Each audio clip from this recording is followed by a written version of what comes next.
Ya, ya, alhamdulillah dari sisi peminat dalam 3 tahun terakhir setiap tahunnya kami selalu memperoleh jumlah pendaftar di atas 100.000.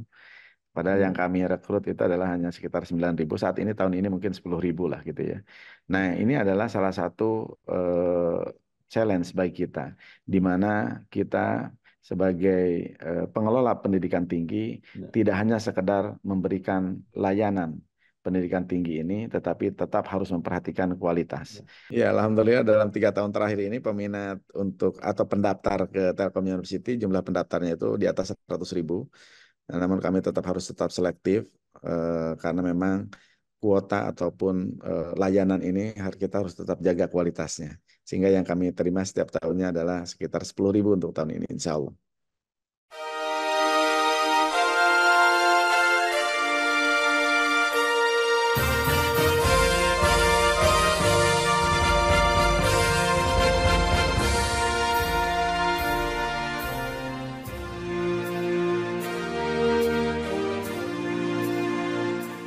Bersama saya Bambang Sadiono di kanal Inspirasi untuk Bangsa. Mudah-mudahan kanal ini selalu bisa memberi inspirasi, motivasi, dan edukasi.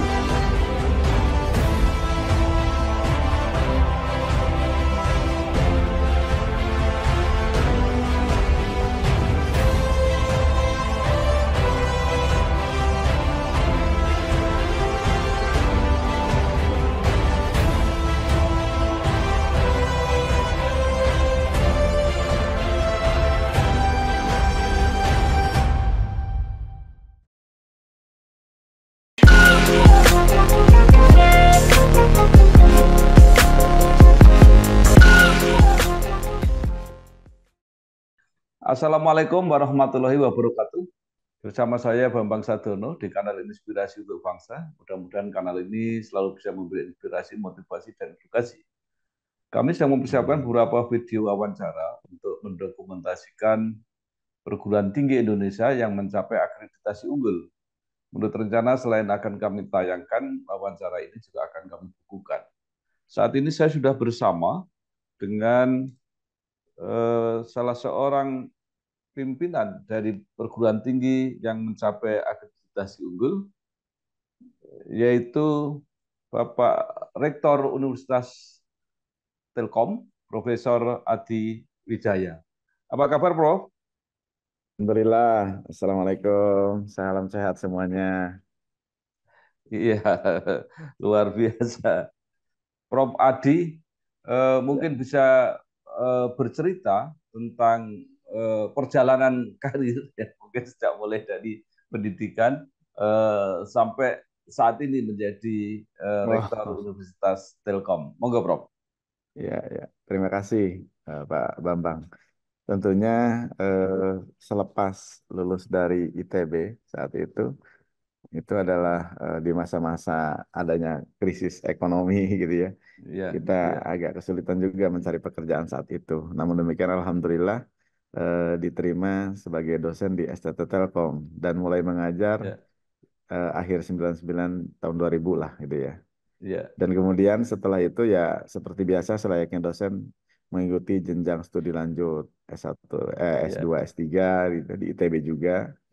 Dan iya, dari sana selepas S3 saya mendapatkan amanah untuk sebagai manajer pengembangan akademik. Nah, iya, seperti itu. Nah, selanjutnya waktu itu masih Institut Teknologi Telkom. Karena waktu saya iya, direkrut itu masih dosen STT Telkom. Berubah jadi iya, Institut Teknologi Telkom. Nah, selanjutnya tahun 2013 menjadi Telkom University. Saya diamanahi iya, sebagai wakil dekan di Fakultas Informatika. Nah, selanjutnya setelah perjalanan karir sebagai wakil dekan tahun 2017,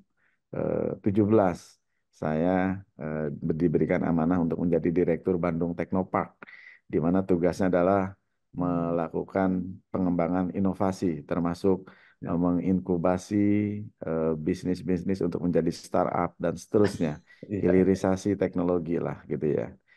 Nah, pada saat 2017 akhirnya cuma 1 tahun setengah di Agustus, 31 Agustus 2018 saya dilantik menjadi Rektor Telkom University. Seperti itu.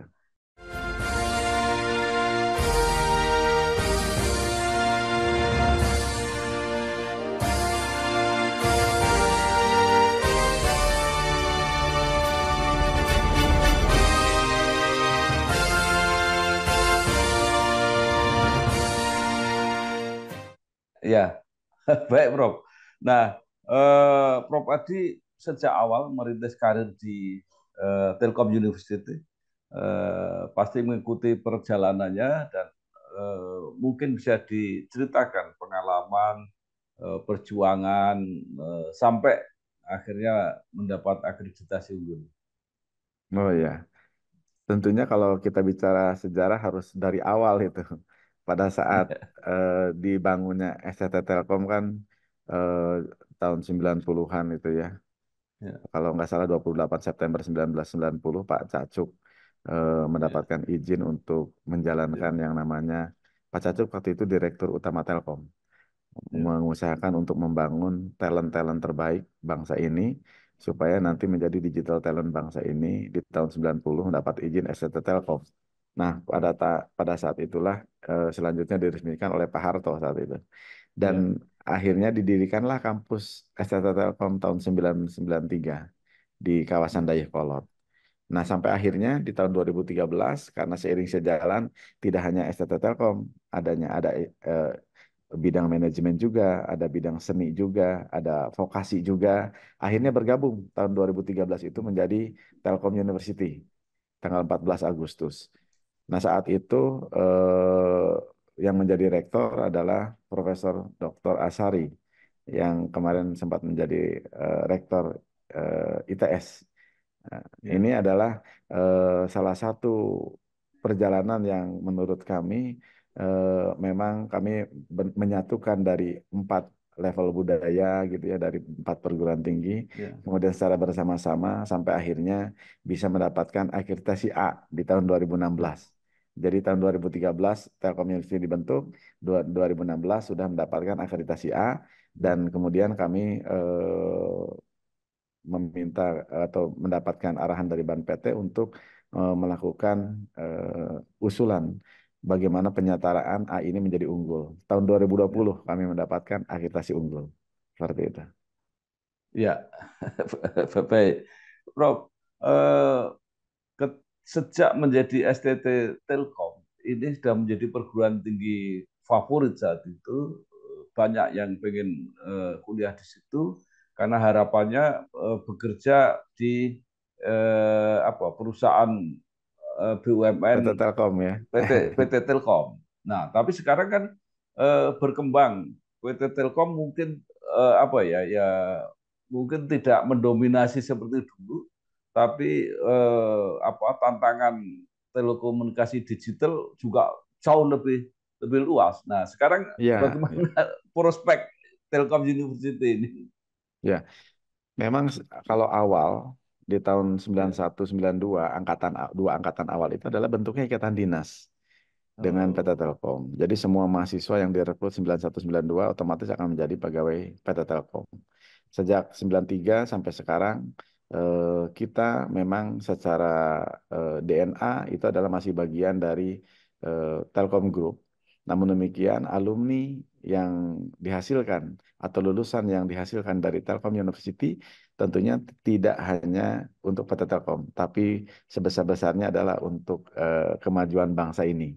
Nah, terbukti bahwa banyak sekali alumni kami yang bergerak tidak hanya di bidang telekomunikasi, tapi juga ada yang di bidang perbankan, di bidang entrepreneur, bahkan ada juga yang jadi politisi gitu ya. Dan di luar negeri pun, alhamdulillah, rekognisi penerimaan lulusan kami itu sangat baik. Sebarannya lebih dari di 30 negara, alhamdulillah. Jadi pada saat rektornya berkunjung ke luar negeri, yang menyambut biasanya duta besar. Tapi duta besarnya ya. itu bukan duta besar eh, di KBRI sana, tapi duta besar alumni yang ada di Oh, setiap negara tadi gitu ya. iya, iya, iya, iya, iya.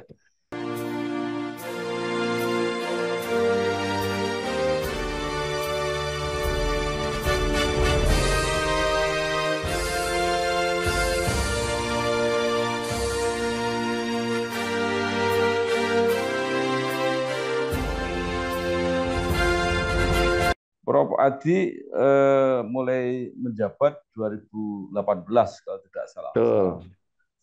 sampai saat ini. Nah, di dalam Hmm. perkembangan perjalanan, apalagi sudah mencapai akreditasi unggul, Hmm. apa yang masih dilakukan dan diusahakan sampai saat ini? Mhm. Tentunya dalam hal pengelolaan perguruan tinggi, kita berorientasi terhadap pengelolaan perguruan tinggi modern. Kalau Ya, dulu mungkin awal-awal ya kami melihat diri kami sendiri gitu ya. Awal-awal kami sibuk dengan menjadikan sebagai teaching university. Selalu ya, memberikan pengajaran yang terbaik, mendidik mereka terbaik. Namun demikian kami menyadari bahwa itu tidak cukup gitu ya.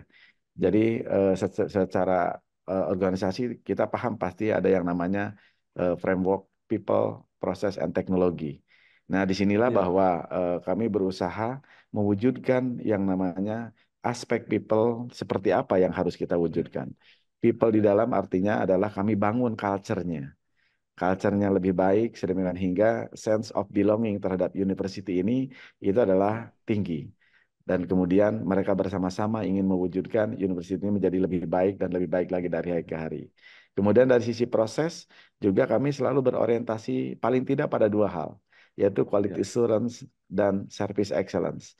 Quality assurance tentunya ini adalah supaya ada trust dari seluruh stakeholder maupun customer bagaimana pengelolaan ini tidak hanya sekedar dikelola, tapi berorientasi pada kualitas terbaik. Yang kedua, ya, service excellence tentunya diharapkan mendapatkan respon positif dari seluruh stakeholder maupun customer tadi, sehingga ini akan menjadi landasan untuk sustainability dari university ini. Last ya, but not least adalah kaitan dengan teknologi. Nah, di bidang teknologi inilah kami melakukan digital transformation di mana kami membuat program yang namanya Satu Data, di mana yang namanya digital transformation tidak hanya sekedar semuanya serba digital, tetapi bisnis proses yang kita kelola juga desain sesuai dengan kebutuhan ataupun analytics yang memang bisa memberikan manfaat dalam hal pengambilan keputusan. Seperti itu. baik. Nah, Prof, kalau itu diproyeksikan ke apa student body ya, atau Hmm. proses belajar mengajar atau apa perangkat yang disediakan di Telkom University itu bagaimana bisa dilihat? Tadi kan Prof menerangkan bahwa Telkom University ini juga gabungan dari beberapa sekolah tinggi. Sekarang wajahnya seperti apa? Alhamdulillah saat ini Telkom University kampus utama pasti ada di Bandung, di Ya, Bandung Selatan, di mana di kawasan 50 hektar ini kami eh, mengelolanya gitu ya. Namun Alhamdulillah saat ini kami sudah memiliki dua kampus cabang, yaitu ya. atau PSDKU istilahnya lah. Nah ini adalah ada di Surabaya dan ada di Jakarta. Oh, Nah, jadi pada saat ini total student body kami itu ada 34.000. Dari ya, 34.000 ini tersebar di dalam 7 fakultas, 65 program studi. Nah, Alhamdulillah banyak teman-teman dosen yang tertarik untuk mengajar di sini. Sampai saat ini ya, kami bersama-sama 1.300 dosen mengelola ya. 34.000 mahasiswa itu. Dan sudah menghasilkan lebih dari 70.000, hampir 80.000 alumni lah yang sudah tersebar lebih dari 32 negara. Nah, ini challenge-nya adalah bagaimana pertumbuhan jumlah prodi ini harus diiringi tadi quality assurance yang bagus. Ya, Karena waktu awal saya diamanahi eh, sebagai rektor Telkom University, jumlah prodi itu waktu itu ada 31. Saat ini ya, sudah 65 gitu ya. Nah, ya, ini adalah tidak hanya sekedar kuantitas dari prodi ini, tetapi secara kualitas kami juga tetap harus jaga. Alhamdulillah saat ini ada sekitar ya, 27 program ya. studi yang unggul, kemudian 15 program studi yang baik sekali, yang lainnya itu adalah prodi-prodi baru yang insya Allah segera akan kita naikkan level akreditasinya. Seperti itu.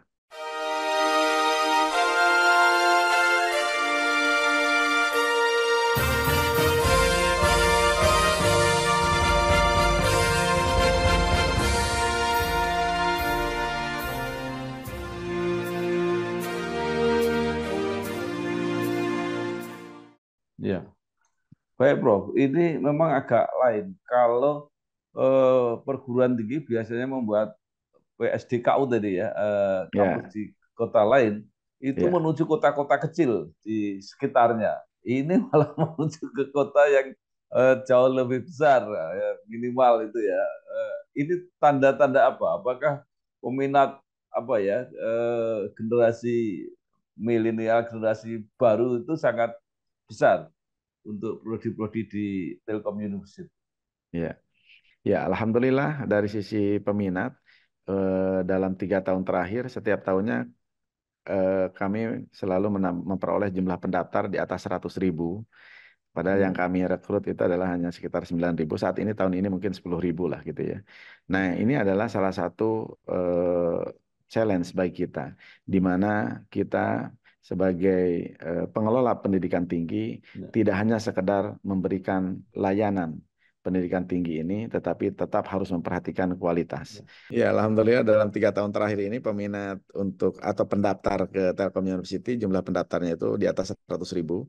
Nah, namun kami tetap selektif karena memang kuota ataupun layanan ini kita harus tetap jaga kualitasnya. Sehingga yang kami terima setiap tahunnya adalah sekitar 10.000 untuk tahun ini, insya Allah. ya.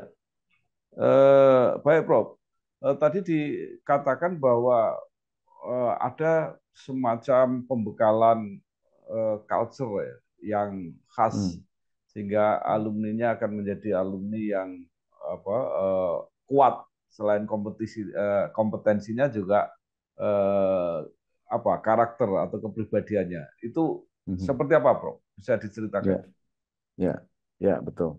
Tentunya eh, kita sering mengingat, bahkan saya sering mengatakan juga kepada teman-teman di lingkungan kami, bahwa pendidikan itu adalah tidak hanya sekedar transfer knowledge, tetapi juga termasuk bagaimana di dalamnya adalah membangun karakter, Hmm. membangun akhlak mulia. Karena itu adalah landasan utama pada saat mereka setelah berkiprah di masyarakat nanti. Nah, hal inilah yang kemudian kami meng-create sistem nilai untuk dipakai atau untuk digunakan untuk seluruh sivitas akademika Telkom University. Kami mengategorikan ada sistem nilai Harmony, Excellence, Integrity. Hmm. Harmoni dalam artian bahwa setiap individu yang ada di dalam ini kita sadari bahwa kita ada diversity di antaranya. Kita inklusif. Namun demikian kita harus seiring sejalan, saling menguatkan, saling mengayomi supaya bisa memberikan yang terbaik. Nah, excellence tentunya adalah value yang kami harapkan setiap sivitas akademika harus memberikan yang terbaik dalam setiap kesempatan. Dan integrity itu adalah value supaya mendapatkan respect dari yang lain, kejujuran, integritas, itu adalah suatu hal yang ruh dari sistem pendidikan yang kita kelola. Seperti itu. Ya, Tentunya baik. lebih dari itu Pak Bambang, bahwa Ya. karakter yang dibangun itu juga terpatri di dalam kurikulum.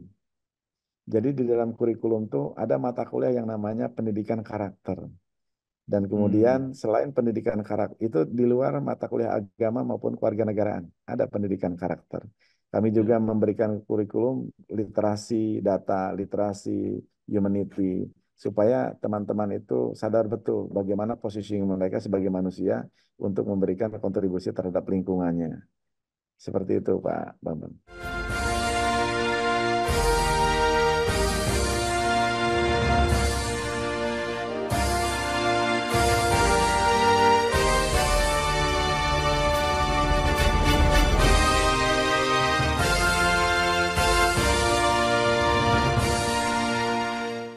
Ya, baik.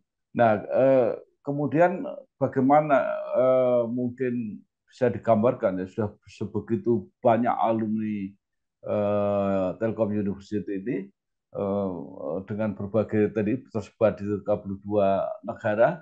Nah, kira-kira performanya seperti apa? Apakah Ya, ya. sudah mencapai posisi-posisi puncak misalnya untuk di Indonesia atau mungkin bahkan di Ya, negara ya, lain? ya, Silakan, ya. Rob.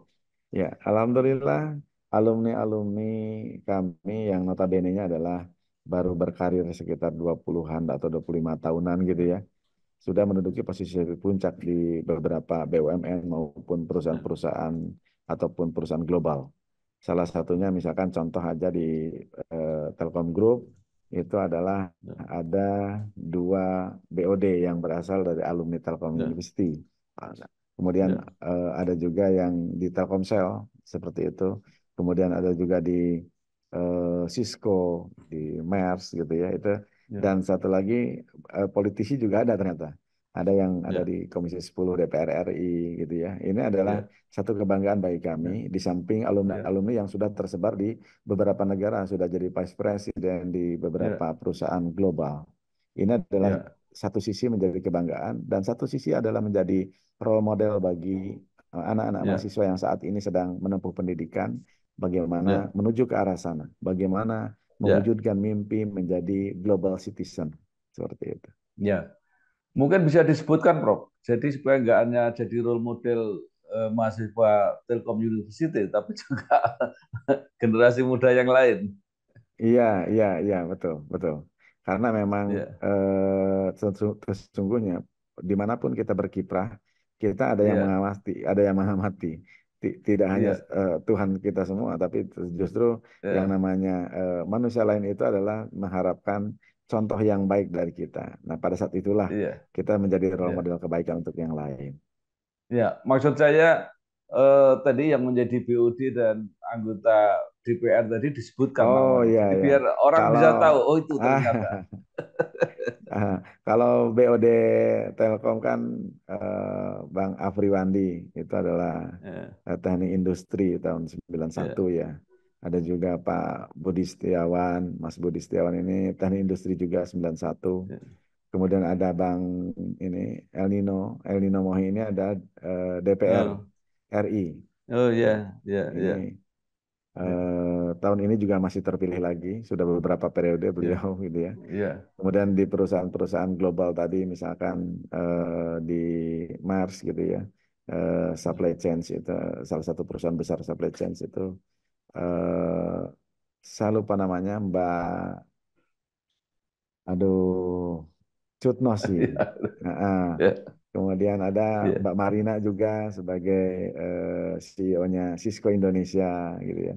Ini adalah ya, salah satu contoh bagaimana eh, mereka menjadi rujukan gitu ya. Di ya, Telkomsel pun demikian, ada Mas Indrawan, ada Mas ya, Sigit gitu ya. Itu adalah ya. mereka sebagai BOD di Telkomsel. Nah, ada nggak peran-peran alumni ini di bidang apa apa lembaga pemerintah ataupun yang di Oh iya, swasta yang ada juga. menangani Hmm. teknologi digital ini? Iya, iya. Termasuk Deputi Kemenko Perekonomian juga itu ada alumni kami, Mas Ali Murtopo, Deputi Kemenko Perekonomian. Ya. Kemudian ada Nah, juga eh, yang menangani apa tadi?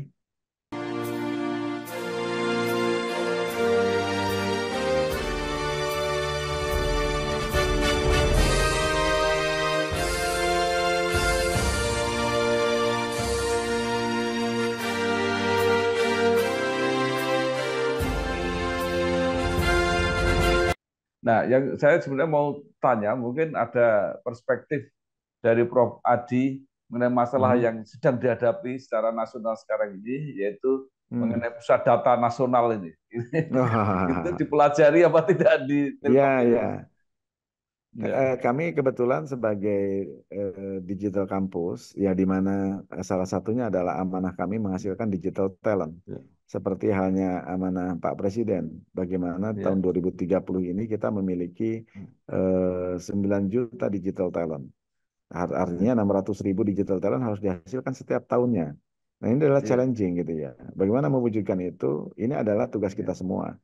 Tetapi kami ya, sebagai university yang memang concern dengan itu tentunya berkolaborasi ya, dengan Kominfo, melakukan ya, digital talent scholarship, memberikan pelatihan ya, dan seterusnya.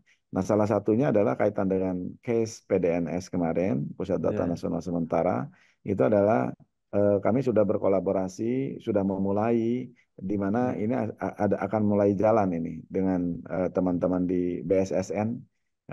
Ada PUI PT di kami yang namanya Pusat Unggulan Iptex ICOMS yang sudah ya, berkolaborasi di sana. Di situ ada Prof. Khairul sudah siap bergabung di sana. Kemudian ada juga alumni kami yang doktornya dari Oxford gitu ya. Itu ya, adalah bidangnya cyber security, Mas ya, Yudhistira. Itu juga insya Allah bisa berkolaborasi untuk mewujudkan Ya. keamanan data yang lebih baik ke depan Ya. seperti itu. Artinya apakah bencana itu bisa apa namanya dilacak? Sampai sekarang kan kelihatannya belum belum apa ditemukan secara pasti Hmm, siapa yang melakukan itu. ya. Dan kemudian pertanyaannya apakah ke depan bisa diamankan, itu yang kekhawatiran banyak orang. Nah, mungkin bisa diberi gambaran. Mhm. Tentunya itu masalah teknis ya. Jadi Ya, saya tidak berkecimpung secara langsung terkait dengan ya, technically ya masalah ini.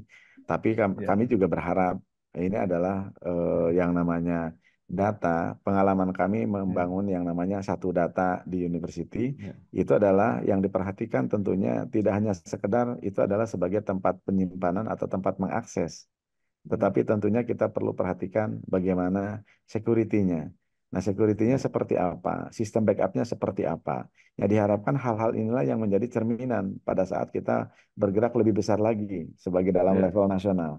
Nah, artinya ya, teman-teman yang bergerak di bidang ini, kalau ya, menurut pengalaman, paling tidak sudah memiliki pengalaman yang ya, scope kecil, ya. scalability-nya tinggal diperbesar supaya bisa berkiprah ikut menjaga keamanan data nasional tadi. Seperti itu.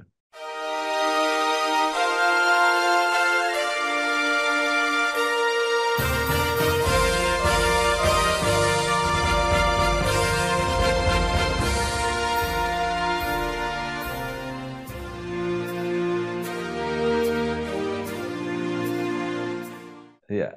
Baik, mungkin yang menarik, apakah ini menjadi inspirasi atau kemudian bahkan sudah menjadi program ke depan bagi Telkom University Mhm. dengan besaran masalah yang seperti itu dan Mhm. dibutuhkan partisipasi yang Ya, konkret ya, dari ya. Digital Campus untuk menuju Indonesia Emas Hmm. 2045. Ini Ya. tantangan-tantangan sudah mulai muncul. Apa Mhm. yang dipersiapkan oleh Telkom Ya. University, Prof? Tentunya kita paham bahwa Indonesia Emas tahun 2045 itu adalah momentum Indonesia untuk menjadi negara maju. Ya, Pak Ibu Sri Mulyani, Kementerian Keuangan, menstate bahwa diharapkan PDB per kapita kita itu adalah sekitar 30.300. ya, Saat ini masih 5 ribuan. Nah, ya. bagaimana menuju ke arah sana gitu kan? Nah, artinya di sini adalah perlu perlu peran semuanya. Yang pertama, kita juga untuk jalan ke depan itu tidak hanya sekedar aspek ekonomi.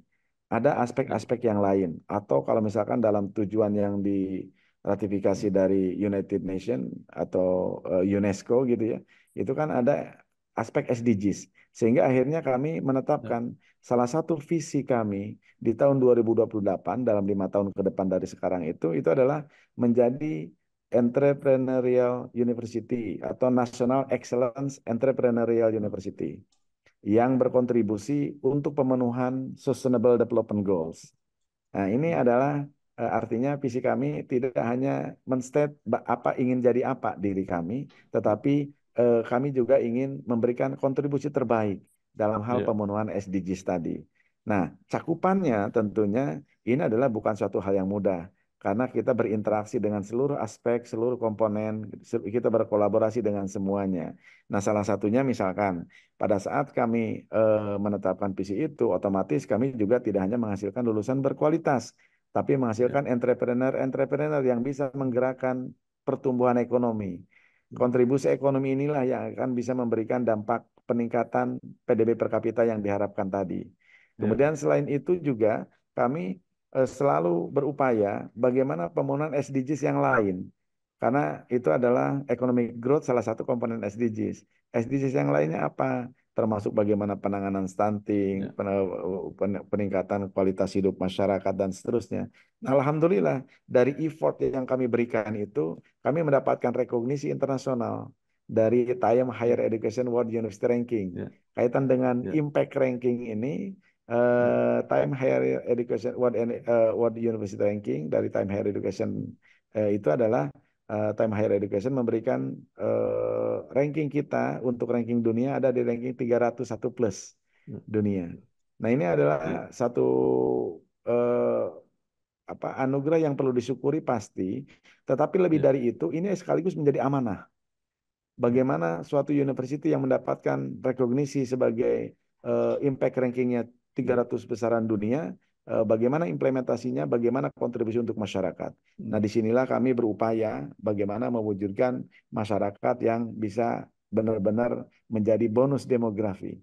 Karena Ya. perjalanan kita sadari bahwa setiap kali negara itu dikatakan negara maju, yang paling penting adalah justru kualitas SDM-nya. Nah, disinilah peran Ya. pendidikan itu mewujudkan kualitas SDM terbaik sehingga siap untuk menyongsong Indonesia Emas itu. Ya. Baik, luar biasa dampak perankingan Ya, perguruan tinggi dan mudah-mudahan ini juga memudahkan masyarakat untuk menilai. Tetapi di nasional ada rencana akreditasi unggul untuk institusi perguruan tinggi ini mau ditiadakan, Prof. Artinya hanya akan diganti dengan skor. Nah, itu pendapat Prof. Adi? Atau kira-kira karena masih mungkin juga bisa disarankan gitu ya, mungkin ada saran. Kalau secara prinsip, setiap kali ada peraturan kementerian ataupun perundang-undangan, sudah pasti itu adalah sudah hasil pemikiran-pemikiran yang luas. Ada Ya, berperspektif di belakangnya. Dan itu ya, berasal dari pemikiran para pemikir ataupun pasti ada guru besar, pasti ada para pengambil keputusan yang sudah mencoba melihat itu secara lebih luas. ya, Saya sangat percaya apapun yang menjadi ya, keputusan itu adalah yang terbaik bagi kami. ya, Meskipun terkadang tadi seperti Pak Bambang katakan, masih bisa ya, diupayakan untuk berubah atau apapun gitu ya. Kalau memang saat ini dikatakan akreditasi perguruan tinggi, misalkan dengan leveling ada yang unggul, baik sekali dan seterusnya dikatakan belum baik, itu pasti ada argumennya. Kenapa itu tidak dikatakan belum ya, baik? Kenapa yang sebaiknya adalah tidak ada label ini? Bukankah justru kita itu adalah berusaha untuk fastabiqul khair, berlomba-lomba dalam ya, kebaikan gitu ya. Nah, jadi yang ya, paling makna yang paling penting adalah bukan labelnya, tetapi bagaimana ya, menetapkan parameter-parameter di dalamnya supaya bisa mengawal yang namanya kepuasan ataupun amanah dari seluruh stakeholder termasuk masyarakat. ya. Karena kadang-kadang masyarakat takutnya kan bisa tertipu untuk memilih Hmm. beberapa hal yang memang ternyata tidak disarankan dan seterusnya. Tapi kalau ada label itu akan lebih memudahkan seperti hanya pricing gitu ya. Seperti itu. Ya. Baik, baik. Terima kasih sekali, Ya, Prof. sama-sama Pak Bambang. Adi Wijaya, Rektor Telkom University yang sudah menjelaskan banyak hal. Mudah-mudahan ini menjadi referensi kita semua dan masyarakat Amin. di dalam berhubungan dengan Telkom University. Apakah mau belajar di situ atau mau bekerja sama, mudah-mudahan bermanfaat. Terima kasih, sukses Prof. Adi. Amin. Wassalamualaikum Terima kasih. warahmatullahi wabarakatuh. Oke. Waalaikumsalam Terima kasih, warahmatullahi Prof. wabarakatuh. Oke. Sama-sama. Sehat sukses selalu Pak Oke, Bambang. oke, matur nuwun. Mohon izin live.